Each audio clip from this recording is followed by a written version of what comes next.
இதோ உங்கள் மீனவன் பிரைம். நம்ம இப்போ என்ன பார்க்க போகிறோன்னா, ஒரு வஞ்சர மீன் பிடிக்கிறது அதை பற்றி தான் பார்க்க போகிறோம். வீடியோக்குள்ளே போய் நம்ம சேனலை சப்ஸ்கிரைப் பண்ணுங்கள், ஷேர் பண்ணுங்கள், லைக் பண்ணுங்கள். இங்கே பாருங்கள் மீன் வாரதை பாருங்கள் எப்படி கடலுக்குள்ளே இந்த வருதுன்னு. இது எப்படி ஒரு கிட்டத்தட்ட ஒரு 25 கிலோ இருக்கும். நீங்களே பாருங்கள் எவ்வளோ பெரிய வஞ்சர மீனுன்னு சொல்லிட்டு. இதை எங்கள் இடத்துல நெம்மீனன்னு தான் சொல்லுவாங்க. உங்கள் எல்லாருக்கும் தெரியணுன்னு தான் நான் வஞ்சர மீனுன்னு சொல்கிறேன். எப்போலுமே இதை அடிக்கணும், அடித்தாதான் மீன் சாகும், இல்லைன்னா திரும்ப தண்ணிக்கே போயிடும். அதுக்காக மட்டும்தான் நாங்கள் அடிக்கிறோம்.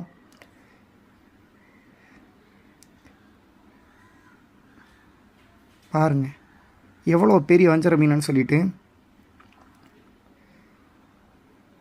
இந்த மாதிரி ஃபிஷ்ஷிங் வீடியோ பார்க்கணும் நம்ம சேனலில் மறக்காமல் சப்ஸ்கிரைப் பண்ணுங்கள் நண்பர்களே. நீங்கள் நிறைய பேர் பார்க்குறோம், ஆனால் யாருமே லைக் சப்ஸ்கிரைப் பண்ணாமல் பார்க்குறோம். நீங்கள் கொடுக்குற ஒரு சப்ஸ்கிரைப் எனக்கு ரொம்ப மோட்டிவேஷனாக இருக்கும். இங்கே பாருங்கள் எவ்வளோ பெரிய வஞ்சர மீனுன்னு சொல்லிட்டு.